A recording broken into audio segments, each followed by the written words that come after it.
안녕하세요. 6월 2일 종목의 제왕 시작하겠습니다. 본 방송에서 제공해드리는 정보는 투자 판단에 대한 조언일 뿐 투자 결정과 결과에 대한 책임은 투자자 개개인에게 있다는 점 알려드립니다. 그리고 저희 내외경제TV는 자본시장 통합법을 준수하고 있습니다. 1대1 투자 상담이나 유사수신 행위 등 모든 금지사항을 엄격하게 금지하고 있다는 점 알려드리겠습니다. 그럼 오늘 함께할 전문가 화면으로 먼저 만나보시죠.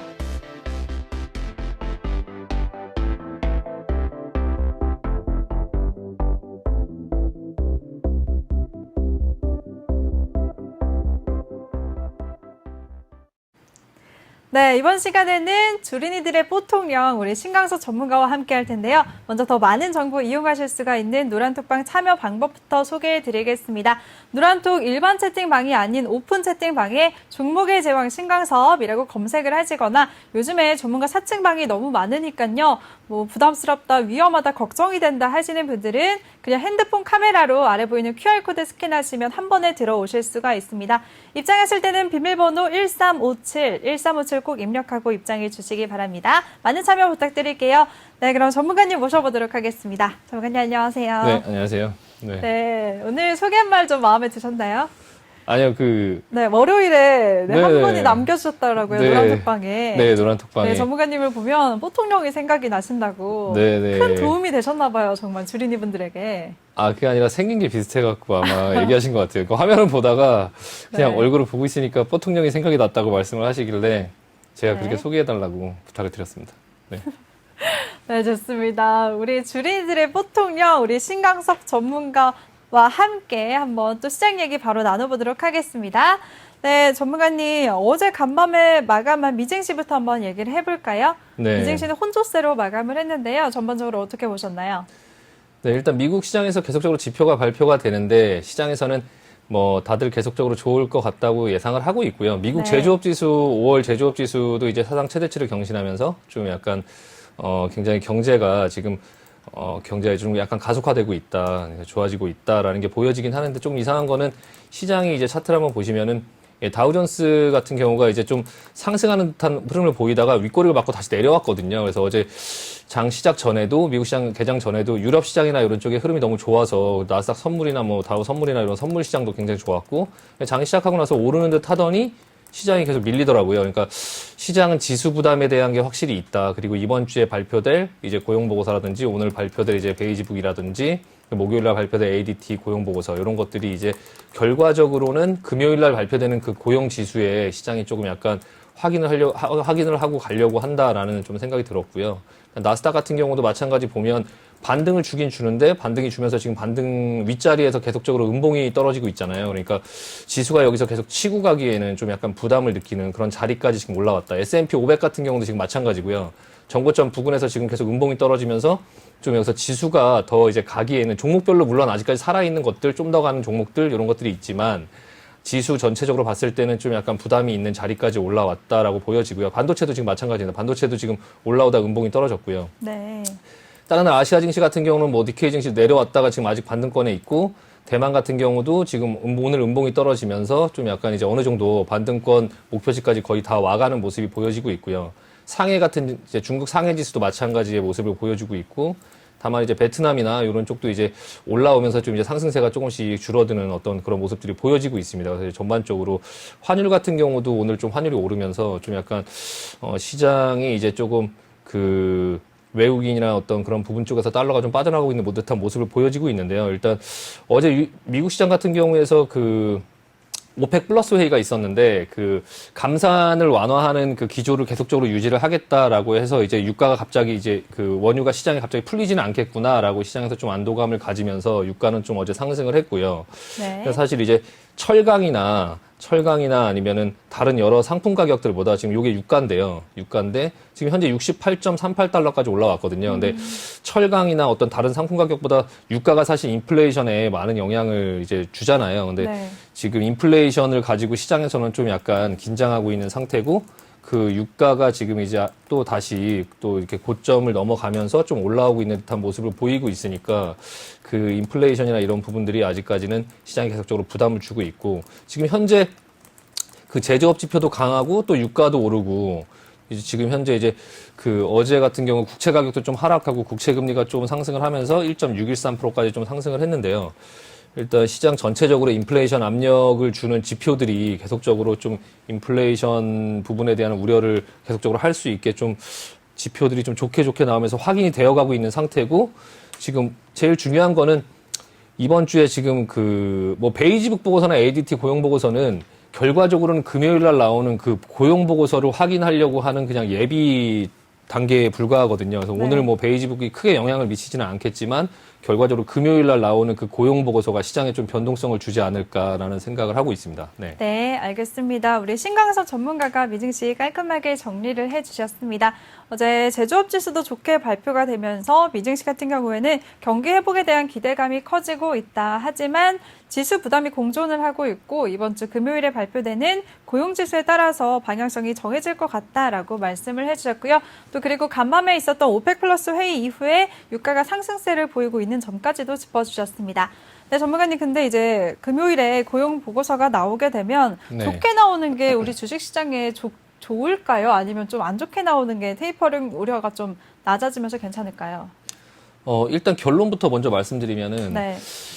일단 고용 보고서가 좋게 나오면 어떻게 되고 나쁘게 나오면 어떻게 되고 이런 부분을 먼저 생각하기 전에 지금 네. 시장의 모습이 좀 약간 지수 전체가 조금 지수 상승에 대한 부담을 갖고 있다라는 걸 먼저 생각할 필요가 있고요. 그 현상에 대해서. 그러니까 뭐 시장에서는 고용 지표가 조금 좋게 나올 거다라는 생각을 조금 하고 있으면서 그 부분에 대한 우려를 조금 하고 있거든요. 근데 뭐 그냥 일반적인 시장에서 나오는 얘기, 그냥 뭐 지금 현재 상황 속에서 그냥 교과서적으로 말씀을 드리면은 고용 지표가 만약에 예상 67만 건 정도보다 훨씬 상회에서 나오면 시장에 그런 FOMC를 앞두고 있는 상태에서 그 부분이 FOMC의 의자가 될 수 있기 때문에 그 뭐 채권 수익률이 급등을 할 수 있겠죠. 채권 가격이 하락하고 채권 수익률이 급등을 하면 인플레이션에 대한 우려가 좀 불거지면서 시장은 하락할 수 있겠죠. 근데 이제 그 부분의 정도가 어느 정도로 이제 상회를 하느냐, 그 부분이 이제 시장에 영향을 줄 것이다. 이렇게 답변을 하는 게 교과서적인 답변인데, 네.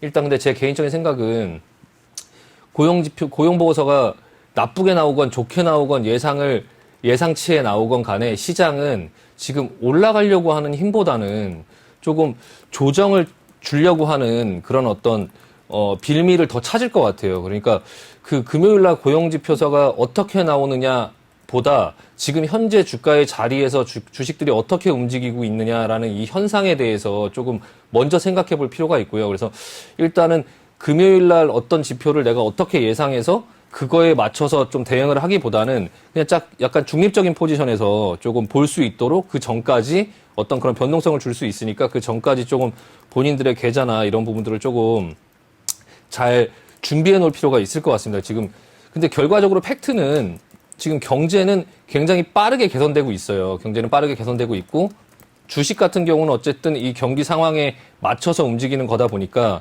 결과적으로는 상향을 할 텐데 그 장기 투자나 어떤 그런 주식의 장기 상승이라는 게 매일매일 계속 오르는, 편안하게 계속 오르는 그런 시장이 아니거든요. 장기 상승인 추세 속에서도 중간중간에 암초를 만나고 중간중간에 급락이 떨어질 수 있고 그랬다가 또 다시 살아나면서 또 다시 올라가고 이런 어떤 그런 좀 험난한 장세예요, 원래. 근데 이제 그런 어떤 상황 속에서 중간중간에 어떤 장애물이나 어떤 중간중간에 암초가 어떤 걸지를 조금 생각해서 그 부분에서 좀 겁나지 않게 좀 미리미리 자기의 계좌를 조금 관리하는 습관이 조금 필요할 것 같고요. 그게 이제 이번 지금 자리에서 금요일 날 나오는 그런 어떤 지표가 하나의 또 장애물이 될 수 있으니까 그 부분에 대해서 내가 그 어떤 장애물 때문에 굉장히 스트레스 받지 않는 또 그런 어떤 포지션을 본인이 좀 스스로 좀 구축할 필요가 있다라고 조금 먼저 말씀을 드리고요. 네.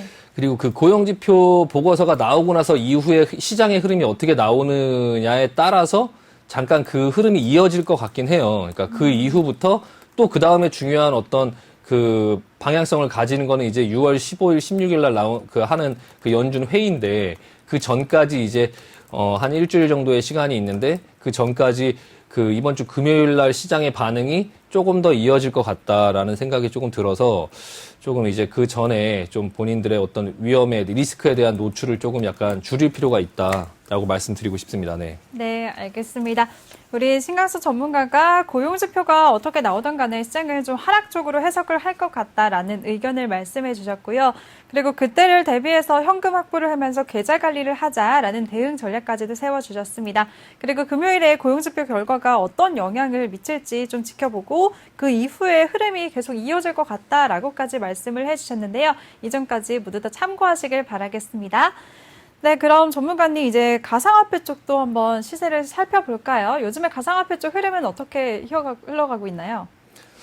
지금 현재 이제 가상화폐 주말에 조금 하락을 하고 나서 뭐 특별히 의미 있는 반등이 안 나오고 있고요. 지금 비트코인 같은 경우도 한 4,300만 원대에서 지금 왔다 갔다 하고 있고, 이더리움 같은 경우도 300만 원 초반에서 지금 좀 어느 정도 반등이 나온 다음에 여기서 지금 내려오는 그 한 5일선에 지금 눌려서 지금 뭐 특별히 그렇게 크게 움직이지 못하고 있는데, 일단은 가상화폐 시장의 모습을 보면 약간 이거는 사실 기술적으로밖에 볼 수가 없는데, 어제 그 연준 부의장이 그 이전에 가상화폐에 대한 어떤 좀 규제를 암시를 했거든요. 근데 이 연준 부의장이 어제는 뭐 가상화폐에 대해서 언급을 하지 않았는데, 목요일 날 다시 한번 연설이 있어요. 그래서 목요일 날 다시 한번 그러니까 오늘 내일이죠. 내일 밤에 또 한번 연설이 있는데, 일단 지금 비트코인의 모습을 보면 그냥 주가라고 생각했을 때 지금 현재 자리에서 이게 다시 그냥 바로 오를 수 있을까? 크게 반등이 이렇게 반등이 나올 수 있을까라고 생각을 하면은 사실 이 자리에서는 쉽지 않거든요. 그러니까 지금 합리적으로 보면 올라봐야 한 4,700만 원 정도 수준에서 옆으로 약간 횡보할 수 있는 이런 흐름이 나오든가, 아니면 여기서 지금 밀고 내려오는 이 이평선이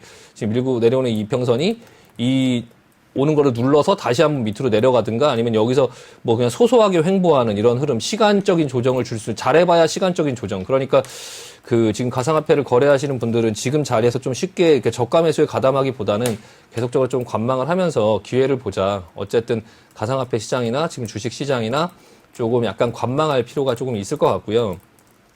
지금 이 가상화폐 시장도 어쨌든 유동성으로 움직이기 때문에 테이퍼링의 어떤 이슈를 비껴갈 수가 없어요. 지금 현재 연준 위원들 같은 경우도 물론 인플레이션은 좀 일시적이다. 그냥 그리고 나서 좀 괜찮아질 거다. 이렇게 얘기하는 사람들도 있고, 지금 인플레이션 자체를 좀 너무 과소평가하고 있다라고 얘기하는 그런 건물 투자자들 뿐만 아니라 또 연준 위원들도 이제 하나하나 조금씩 미묘하게 입장을 조금 변화시키고 있거든요. 가장 대표적인 사람들이 댈러스 여는 총재라든지 필라델피아 여는 총재라든지 그런 사람들이 있고, 그리고 어제 이제 브레이너스 연준 이사 같은 경우도 한마디를 했는데, 이 사람의 입장도 약간 미묘하게 좀 변화가 있어요. 그러니까 뭐라고 얘기했냐면, 몇 개월간 한결같은 통화 정책을 계속적으로 유지하겠지만, 필요하다면 조정에 준비되어 있다. 그러니까 그거를 조정할 수 있다. 그런 준비도 되어 있다.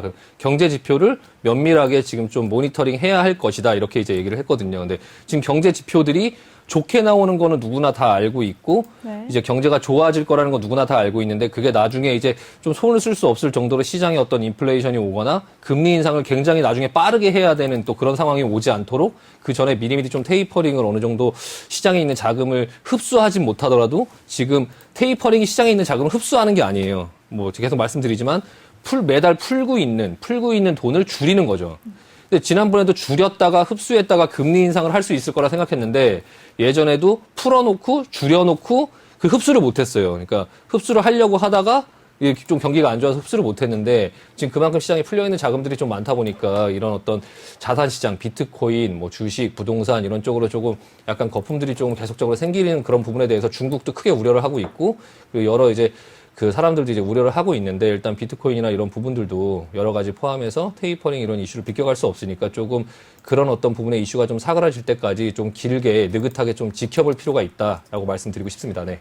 네, 알겠습니다. 우리 신강서 전문가가 지금 가상화폐 쪽 같은 경우에는 중국과 미국을 중심으로 가상화폐에 대한 규제가 커지고 있으니까 지금 현재 저가 매수하기보다는 좀 관망하는 자세를 갖자라고 말씀해 주셨습니다. 이렇게 위증시뿐만 아니라 가상화폐까지도 정리해 주시는 우리 신강섭 전문가인데요. 전문가와 함께 할 수 있는 참여 방법 다시 한번 알려드리겠습니다. 노란톡 일반 채팅이 아닌 오픈 채팅 검색창에 종목의 제왕 신강섭이라고 검색을 하시거나 아니면 요즘에 전문가 사칭방이 너무 많으니까요. 아래 보이는 QR코드 스캔하시면 바로 들어오실 수가 있습니다. 우리 신강서 전문가의 노란톡방은 단 한 개뿐이니까요. 아래 보이는 QR코드 스캔하시고 한 번에 입장하시면 되겠습니다. 그리고 비밀번호는 1357 꼭 입력하시고요. 잠시 후 2부에서는 종목 상담도 준비가 되어 있으니까요. 종목명, 매수가, 비중 이 세 가지 남겨주시면 저희가 도와드리겠습니다. 네, 이제 가상화폐까지 정리를 해봤으니까요. 이제 전문가님 오늘 우리 시장에 대해서 얘기 나눠볼까요? 네. 네, 근데 우리 시장 코스피 같은 경우에는 상승하기는 했지만 그래도 강보합권에서 거래를 마쳤고요. 코스닥도 약보합권에서 양시장 모두 보합권에서 좀 지지부진한 흐름을 보였어요. 네. 네, 어떻게 보셨나요? 애매해요. 네, 애매하죠. 재미가 없다고들 말씀하시더라고요. 네, 좀 애매하고 개인들 같은 경우는 뭐 계속적으로 사고 있는데 어제도 그렇고 오늘도 그렇고 외국인과 기관 같은 경우는 어제는 기관이 사고 외국인이 팔고 오늘은 외국인이 조금 뭐 샀다고 얘기할 수 있을 정도의 규모는 아니지만 어쨌든 간에 지금 좀 그냥 시장이 조금 애매하고 그냥 지금 개인 투자자분들께서 할 수 있는 거는 좀 그런 말씀 드리고 싶어요. 그러니까 중립을 지키자. 그러니까 중립을 지키려면 어떻게 해야 되나요? 이쪽 편도 아니고 저쪽 편도 아니죠. 그냥 가만히 있어야 되나요? 일단 본인의 포지션이 어느 쪽에 기울어져 있으면 가만히 있으면 그쪽을 지지하는 거니까 그러면 이제 반대 포지션으로 돌려야 되겠죠. 그러니까 좀 중립을 지키자. 그러니까 시장이 나는 그냥 내 계좌가 시장이 올라도 상관없고 내려도 상관없다라고 이제 조금 만들어둘 필요가 있어요. 그렇게 하는 방법은 주식을 좀 현금화해서 내리면 더 사면 되지라고 만들 수 있죠. 이게 가장 소극적으로 그냥 중립을 지키는 방법이고요. 좀 적극적으로 이제 상관이 없다고 하면 그냥 주식 비중을 냅두고 어느 정도 하락 배팅에다가 조금 배팅을 해서 해지를 거는 거죠. 그러면 이렇게 양방향으로 배팅을 했을 때 또 이제 개인 투자자분께서 이걸 안 해보신 분들은 양방향으로 배팅을 안 해보신 분들은 이게 양쪽 다 스트레스를 받을 수 있거든요. 네. 그러니까 상방에 배팅하고 하방에 배팅했는데 막상 해놓고 보니까 올라가면 이게 내려가니까 스트레스를 받고 또 내려가면은 또 그 상방으로 배팅한 게 또 마이너스가 나니까 스트레스를 받으시는데 그거를 약간 시장이 횡보한다고 생각하고 시장이 박스로 횡보한다고 생각하고 양방의 포지션을 갖고 있으면 올라가면 올라가는 거를 팔아서 수익을 챙기고 그리고 이제 올라가는 동안에 내가 내 하방에 배팅한 거는 마이너스가 이렇게 손실폭이 커지잖아요. 그러면 그거를 조금씩 더 사서 현재가에 맞춰놓는 거죠. 맞춰놓으면 다시 또 내려오면 이게 수익이 나니까 또 이거를 팔고 또 주식이 이제 내려오니까 거기서 조금씩 사서 또 현재가를 낮추고 이렇게 어떤 부분에 양방향의 배팅을 했을 경우에 양쪽 다 스트레스를 받지 않도록 그러니까 그거는 이제 심리적으로 본인이 컨트롤을 해야 되는데 그런 부분들을 이제 시장에 역행을 해서 시장을 반대로 이제 배팅을 하다 보니까 그게 약간 어려운 영역이긴 한데요. 그게 좀 어려우시면 일단은 그냥 현금화를 조금 해서 내려가면 뭐 더 사면 되지 뭐 이렇게 생각을 할 수 있도록 좀 소극적으로라도 약간 중립을 지킬 수 있는 그런 방법을 조금 하실 필요가 있으실 것 같고요. 네. 일단 오늘 같은 경우에 당일 추이를 보면 개인들은 계속적으로 이제 코스피에서 매수를 했고, 외국인들이 이제 매도를 하다가 마지막에 외국인들이 조금 더 사고 기관은 던져버리는 이런 상황들이 나왔거든요. 까만색 지수는 계속적으로 내려왔고요. 코스닥 같은 경우는 막판에 살짝 반등을 하긴 했지만 마찬가지 비슷한 흐름으로 진행이 됐거든요. 그래프를 한번 보시면 지금 코스피 같은 경우가 지금 요 부분이 이제 고점이죠. 예, 고점에 보면은 제가 박스를 그려드릴게요. 이렇게 보시면. 네, 이쪽 고점과 지금 여기 저점.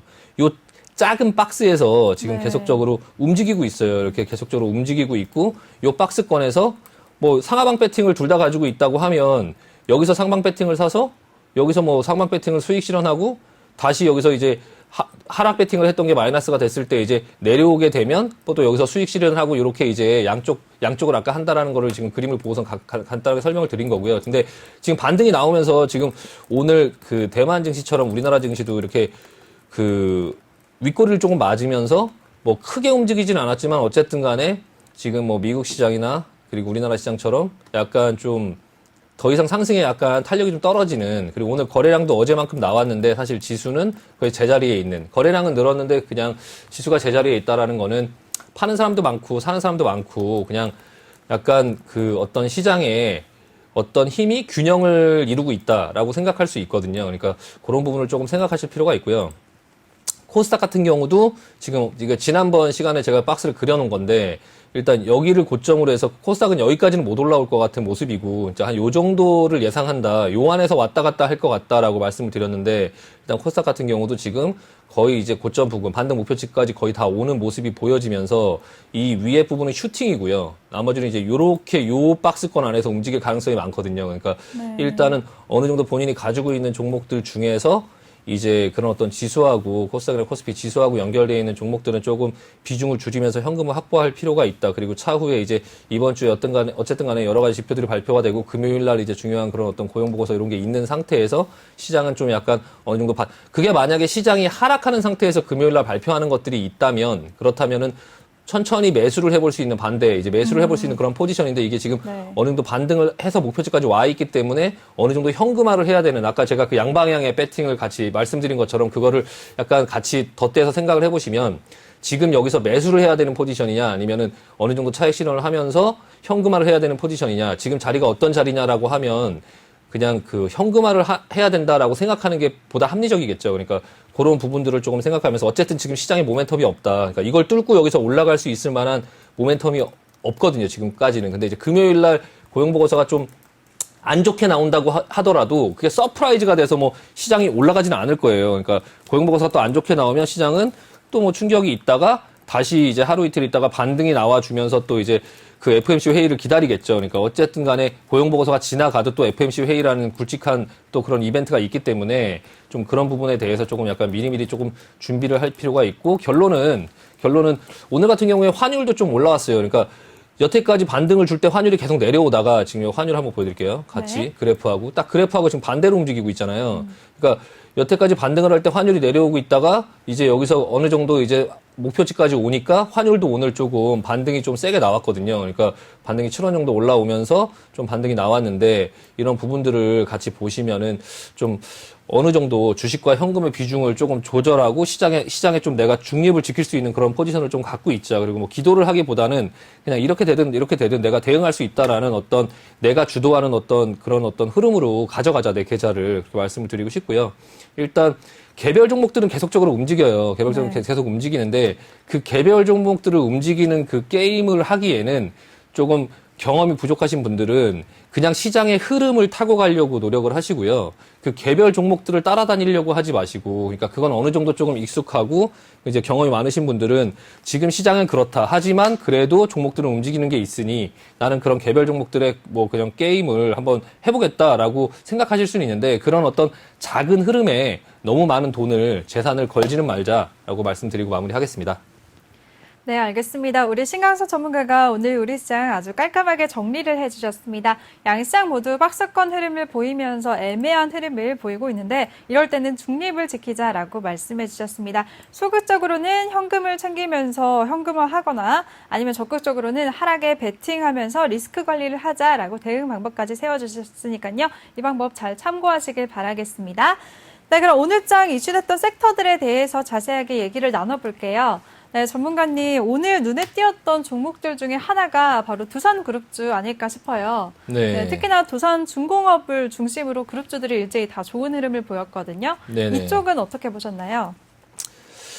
일단은 지금 두산그룹주 자체가 사실 예전에 이 앞에서 회사가 망할 뻔했죠. 예, 회사가 이때 그 두산이 참 그 대단한 회사예요. 그러니까 이 경영진들도 참 뭐 대단한 게 이 회사가 지금까지 여태까지 오면서 많은 역경을 겪고 몇 번을 망할 뻔했거든요. 몇 번을 망할 뻔했고 예전에 그 뭐 낙동강 패널 사건부터 시작해서 낙동강 패널 사건 때 한번 망할 뻔했고 2008년도에 두산 박해림 인수하면서 한번 망할 뻔했거든요. 근데 이제 또 한 번 이제 그 두산 이브더제니스 두산건설에서 이제 그런 PF 부분들이 부실이 많이 나오면서 그때도 이제 굉장히 바켓을 인수한 자금도 되게 부담이 되는 상태에서 그 두산건설까지 계속 말썽을 일으키면서 회사가 거의 망하는 줄 알았어요. 그래서 이만큼까지 두산이 떨어졌다가 이제 어느 정도 뭐 팔고 본인들 있었던 회사들 알짜 회사들 자산들 뭐 두산타워도 매각하고 뭐 그런 얘기 많이 들어보셨잖아요. 그러니까 네. 그런 것들을 구조조정을 하면서 지금 어느 정도 좀 살아서 올라오는 듯한 모습을 보이다가 최근 들어서 이제 두산의 영업이익이나 이런 게 좀 괜찮다라고 나오면서 두산그룹주부터 먼저 이제 상승을 좀 시작을 했는데 두산부터 네, 지금 요즘에는 이제 또 그 원자력 관련주들이 알게 모르게 계속적으로 한 달 전부터 계속 올라오더니 사실 이제 한미 정상회의를 하고 나서 뭐 미국과 어떤 원전을 협력해서 하겠다. 그리고 뭐 유럽에서 이제 그 원전 같은 경우를 뭐 환경 뭐 어떤 그런 ESG 사업에 집어넣겠다. 뭐 이런 얘기들이 나오면서 그동안에 이제 그 원전 탈원전 정책 뭐 이런 것들로 인해서 굉장히 이제 회사가 뭐 희망이 없어 보이던 그런 두산중공업 그리고 두산그룹주 자체가 시장에서 조금 부각을 받는 것 같고요. 지금 현재 그 소형 원자로가 굉장히 좀 핫한데 네. 이 흐름이 이제 어디까지 갈 것이냐를 조금 생각해 볼 필요가 있을 것 같긴 해요. 그래서 저도 좀 약간 곰곰이 생각을 해봤거든요.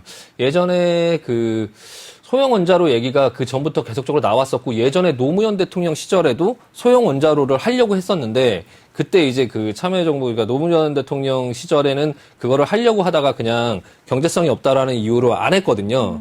근데 지금은 사실 이제 뭐 신재생 에너지가 경제성이 있는 건 아니잖아요. 그러니까 그런 부분 속에서 이제 어느 정도 실제로 전력을 생산하고 어떤 효율을 높이는 어떤 그런 과정 속에서 소형 원자로가 좀 필요하다라는 게 지금 시장에 좀 약간 인식인 것 같고요. 그걸로 인해서 지금 두산중공업, 두산이 이제 조금 움직이는데 전반적으로 근데 두산 같은 경우도 두산중공업, 두산그룹주들이 지금 상승을 뭐 말릴 수가 없어요. 그러니까 어제 같은 경우도 좀 조정을 주고 하락을 하나 싶었는데 어제 한 4% 정도 하락을 했거든요. 두산 같은 경우도요. 그래서 좀 어느 정도 조정이 나오면 좀 한번 볼 필요가 있겠다라고 생각을 하고 말씀을 드리려고 했는데 뭐 그냥 오늘 바로 그냥 덮어버리면서 올라가 버리는 또 이런 상황이 나와서 약간 예전에 동국제강이랑 그런 어떤 철강주의 흐름을 보는 듯한 어떤 그런 모습들이 나오고 있거든요. 다만 이제 시장이 괜찮으면, 시황이 괜찮으면, 저 같은 경우도 보면서 좀 이렇게 중간중간에 이런 하루 정도의 이런 중간중간에 어떤 조정들이 그냥 속임수일 수 있다. 그리고 이렇게 강한 어떤 종목들은 장중에 조정을 다 받아버리면서 그냥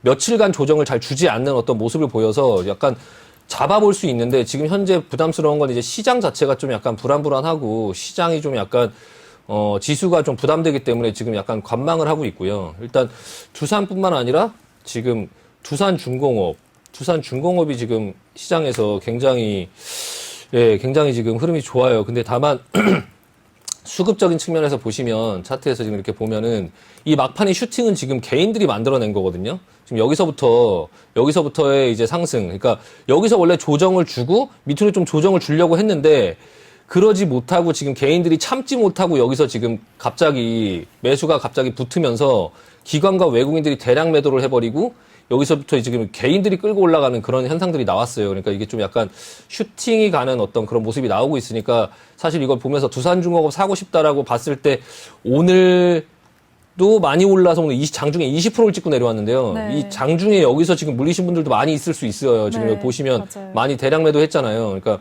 내일 조정이 나온다고 했을 때 지금 어제 조정처럼 다시 아래 꼬리 달고 그냥 올라가는 이런 모습이 나올까봐 또 이렇게 조정이 나올 때 여기 가담을 하면은 좀 이 종목이 아예 못 간다라는 게 아니라 좀 단기간으로 조금 약간 물릴 수 있다라는 거를 어느 정도 생각하면서 매매를 한다면 비중 조절을 하시면서 분할 매수를 할 수 있겠죠. 그러니까 두산중공업 자체가 지금 고점을 찍었다라기보다는 이제 매매를 하는 방법, 매수를 하는 방법 속에서 약간 주의를 해야 된다라는 말씀을 좀 드리고 싶고요.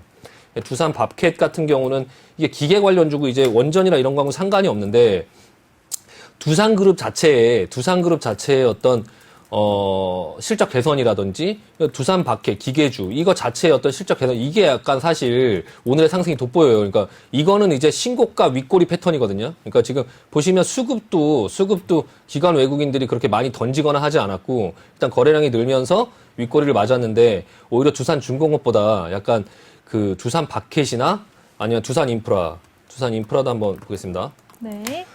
두산인프라도 이제 회사가 쪼개지는 어떤 이슈가 있는데요. 일단 밥캣에 대한 지분을 이 두산인프라는 사업 부분은 현대중공업그룹으로 넘기고 밥캣에 대한 지분은 두산중공업 이 회사를 두 개로 쪼개갖고 이제 나중에 향후에 이제 분할이 돼서 두산중공업 주식으로 바꿔주는 이런 이슈가 있는데요. 일단 두산인프라코어 같은 경우도 여기서 횡보할 때 이 횡보권 하단에서 좀 잡아보는데 시장이 약간 좀 불안하니까 조금 약간 관망을 하자라고 했더니 그냥 올라가 버렸어요. 이거 제가 계속 보고 있었던 종목인데요. 일단은 지금 상황에서도 좀 수급이나 이런 부분들은 괜찮아 보이고요. 일단은 그 두산 밥캣이나 두산 인프라코어, 두산 중공업은 조금 피해보자라는 말씀을 드리고 싶고 두산 같은 경우도 조금 단계를 많이 올라왔으니까 일단은 두산 바켓, 두산 인프라 이런 경기 개선에 관련된 어떤 이런 종목들 조금 약간 눈여겨볼 필요는 있지만 사실 조정이 나오는 이번 주 내로 이제 조금 관망을 하면서 좀 내려오는 모양이나 아니면은 그 만들어지는 이후 모양들을 좀 보면서 천천히 좀 분할로 대응을 하시면 좀 괜찮을 것 같습니다. 네. 네, 알겠습니다. 오늘 일장 상승세를 보였던 두산그룹주에 대해서 전반적으로 흐름을 다 살펴주셨습니다. 두산과 두산중공업 같은 경우에는 빠르게 너무 올라왔기 때문에 당분간 조정을 조심하자라는 보수적인 의견을 주셨고요. 대신에 두산밥켓이나 두산인프라코어는 눈여겨보자라는 말씀을 해주셨습니다. 네, 그럼 전문가님 조금 전에 두산중공업을 또 필두로 한미정상회담 이후에 이런 원전협력 기대감으로 원자력 발전 관련주들이 강세를 보였잖아요. 네. 네, 두산중공업은 조금 전에 언급을 하셨으니까 다른 종목들에 대해서 어떻게 보시나요? 앞으로의 흐름을? 이 원자력 관련주들이 장기간 속에 큰 하락을 경험을 하다가 지금 전반적으로 종목들이 큰 흐름으로 지금 상승을 가고 있거든요. 네. 지금 예전에 이게 한정기술의 차트인데요. 한정기술의 차트인데 지금 이렇게 장기간 동안에 지금 거의 2009년도부터 시작해서 지금 2021년도까지 한 10년여를 하락을 계속 탈원전 어떤 그런 정책으로 인해서 10년을 하락을 하다가 좀 잠자는 어떤 그런 부분의 주식을 조금 깨우고 있는 이런 모습이 나오고 있는데요. 지금 단기간에 너무 많이 올랐고 그리고 이제 조금 이 원자력 스마트 원전 이게 지금 어디까지 좀 파장을 좀 줄지 지금 그 부분을 좀 보고 있어요. 그래서 일단은 한전 기술 그리고 한전 KPS죠. 한전 KPS. 이 원자력 관련주를 어쨌든 간에 관심을 좀 가지고 볼 필요는 있을 것 같고요. 네. 이 시장이 이제 조정을 근데 여기서 1파, 2파까지 왔기 때문에 3파 상승에 대해서는 조금 시간이 걸릴 것 같아요. 그러니까 시간이 좀 걸릴 것 같다라는 예상을 좀 하고 있고요.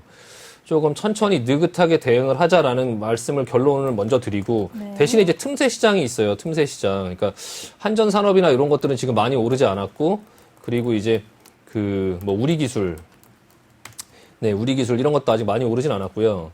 그리고 근데 이 중에서 보성 파워텍도 아직은 이제 그 원자력 관련주들 중에서 아직은 이제 좀 횡보를 하면서 자리를 먼저 만들어 놓고, 그러니까 지금 한정 기술이랑 한정 KPS 제가 시간이 걸릴 것 같다고 말씀드린 게 딱 먼저 이 모범적인 패턴이 보성 파워텍이에요. 보성 파워텍. 지금 이거를 요렇게 보면 뭐 한정 기술, 한정 KPS랑 좀 비슷하거든요. 근데 요게 지금 시간을 조금 걸릴 것 같다. 3파 상승이 시간이 좀 걸릴 것 같다라고 하는 게 요런 어떤 형태의 모습이 나올 것 같다라는 말씀이에요. 그러니까 이거를 좀 참고하시고 보성 파워텍이 좀 빨라요. 그러니까 다른 종목들보다. 그러니까 좀 먼저 빠르고 이게 앞으로 어떻게 움직일지에 따라서 다른 종목들도 조금 약간 지켜볼 필요가 있다라고 말씀을 드리고요. 일단 그리고 제가 좀 주목해보고 있는 종목들은 사실 이 지금까지 말씀드린 종목이라기보다 스마트 원전에 좀 특화되어 있는 업체 두 가지를 조금 보고 있어요. 두 가지를 좀 보고 있고요. 일단 첫 번째는 일진파워예요. 일진파워. 네, 일진파워. 네.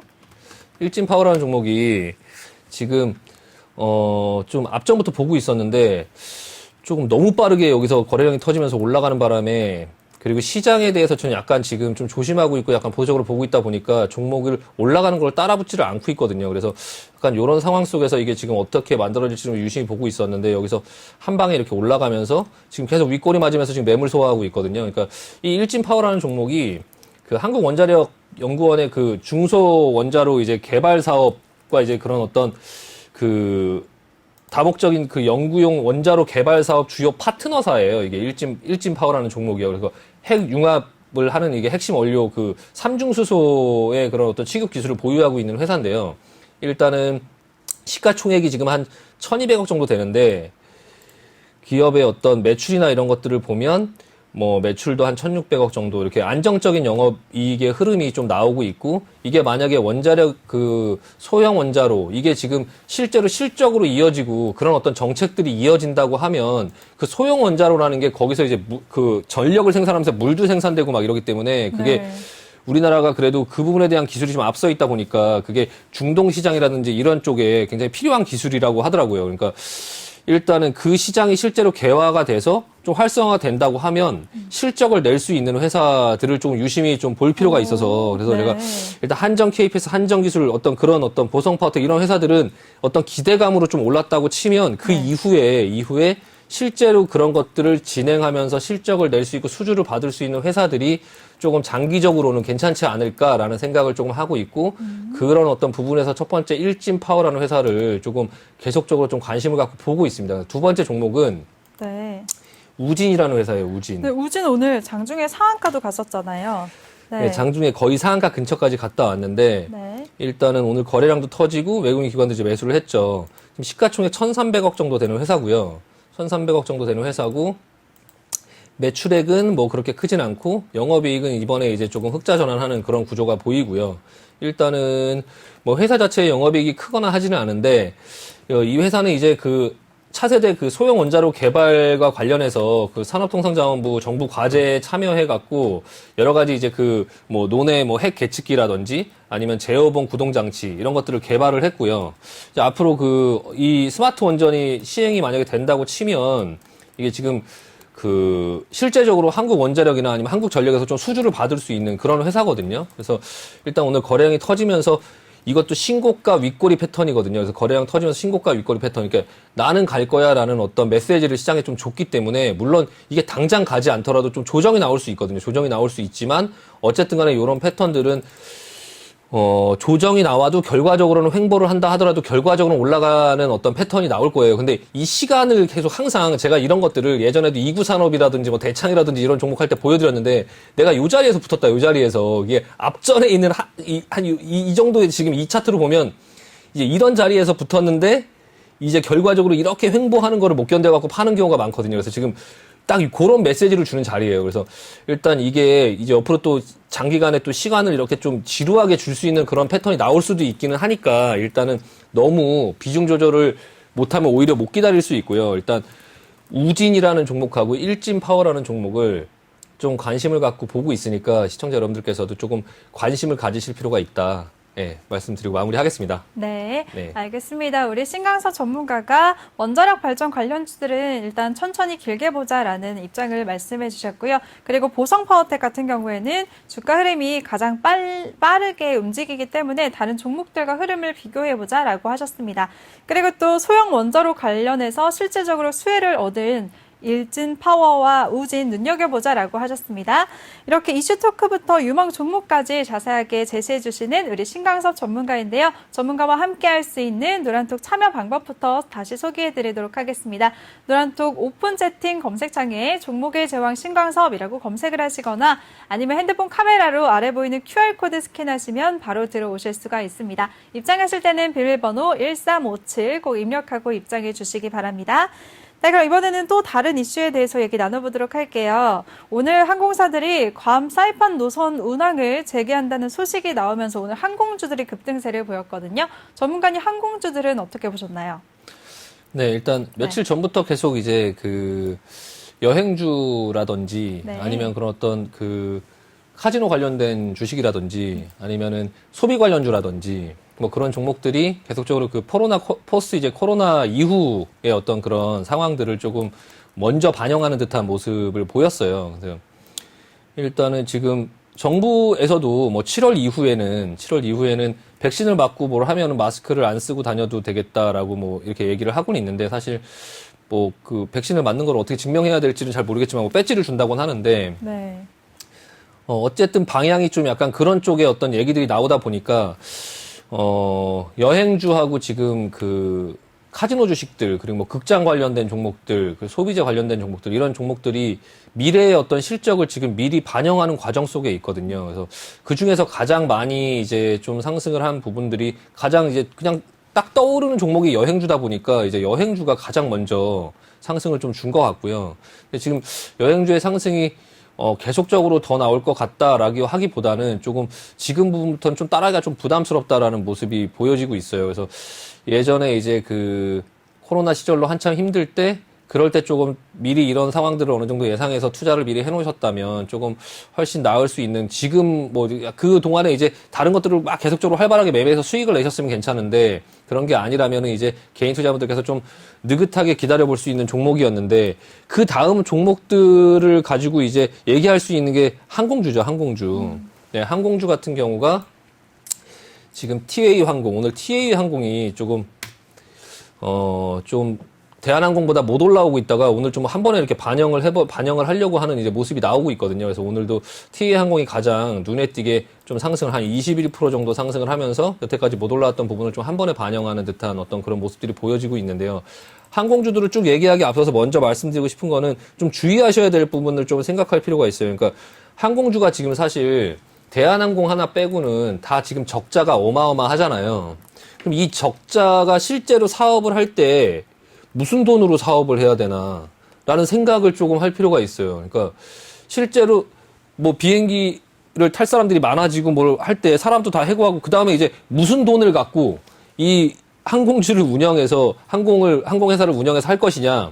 그러니까 어떤 말씀을 드리는 거냐면은 자금 조달 이슈, 그러니까 유상증자 이런 거 조심해야 된다는 거죠. 그러니까 대한항공은 이미 유상증자를 먼저 했고 지금 이제 막 흑자를 좀 내면서 그래도 화물 쪽의 부분들이 조금 괜찮아지면서 뭐 흑자를 내고 그리고 와서 지금 천천히 움직이고 있는데, 지금 이렇게 급등을 주는 어떤 종목들 지금 당장은 아니겠죠. 지금 당장은 아니겠지만 기술적으로 매매를 하시되 제가 말씀드린 부분 어느 정도 참고를 해야 된다. 그러니까 뭐 물려서 이렇게 오랫동안 아니면 사서 수익이 나더라도 너무 장기간 TA항공 뭐 이런 것들 너무 장기간 투자를 뭐 제주항공, TA항공 또 뭐 진에어 뭐 이런 회사들이 있잖아요. 그런 회사들이 실제적으로 이제 주식 막 상승하고 나면 그 기회를 이용해서 어느 고점에서 유상증자, 자금 조달을 하려고 하는 어떤 그런 부분들이 나올 수 있거든요. 최근에 가장 그런 어떤 부분들이 나왔던 게 그 대한해운과 삼성중공업이 있죠. 그러니까 그런 어떤 주가가 오르고 업황이 괜찮아져서 좀 주목을 받으면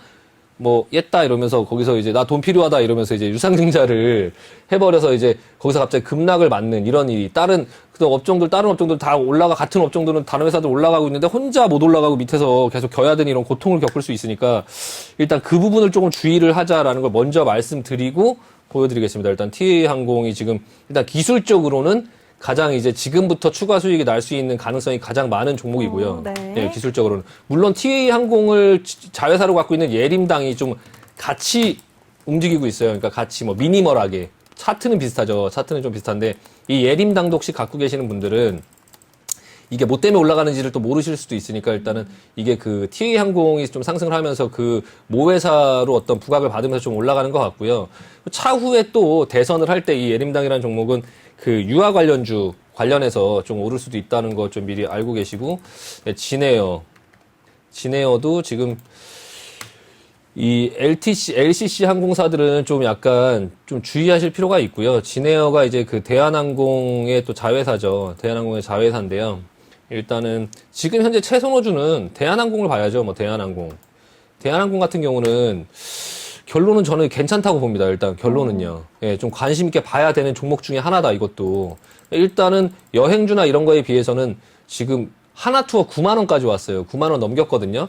하나투어 평상시에도 한 9만 원 정도, 못 갔을 때 한 6만 원 정도에서 왔다 갔다 했던 그런 종목이에요. 그러니까 예전에는 그 면세점 사업이나 이런 게 성공하면서 지금은 면세점 계약이 끝났어요. 하나투어가. 근데 예전에 그 면세점 사업까지 같이 했을 때는 이제 10만 원이 넘어가면서 10몇만 원까지 갔었지만, 예전부터 여행업을 할 때는 항상 제가 그 6만 원대에서 9만 원, 10만 원 사이에서 왔다 갔다 했던 종목으로 알고 있거든요. 그 하나투어를. 그렇게 기억을 하고 있는데, 하나투어는 그만큼 왔는데, 대한항공 같은 경우는 지금 한 3만 3천 원 정도 부근이니까 조금 약간 부각을 뒤늦게 지금 받고 있거든요. 그래서 뒤늦게 좀 추세 상승을 보이고 있는데, 이 종목 또한 저도 기회를 조금 노리면서 보고 있었는데, 오늘 좀 6%가 올라가서 약간 오히려 이 상승이 반갑지 않은, 네, 조금 더 자리를 만들어줬으면 좋겠다. 그리고 이번 주에는 조금 약간 보수적으로 보고 싶다라고 생각하고, 차후에는 이 종목을 좀 봐야 되겠다라고 생각을 했는데, 차라리 제 딸처럼 그냥, 네. 제 딸은 예전에 이 대한항공을 밑에서 샀잖아요. 예전에 사놓고 그냥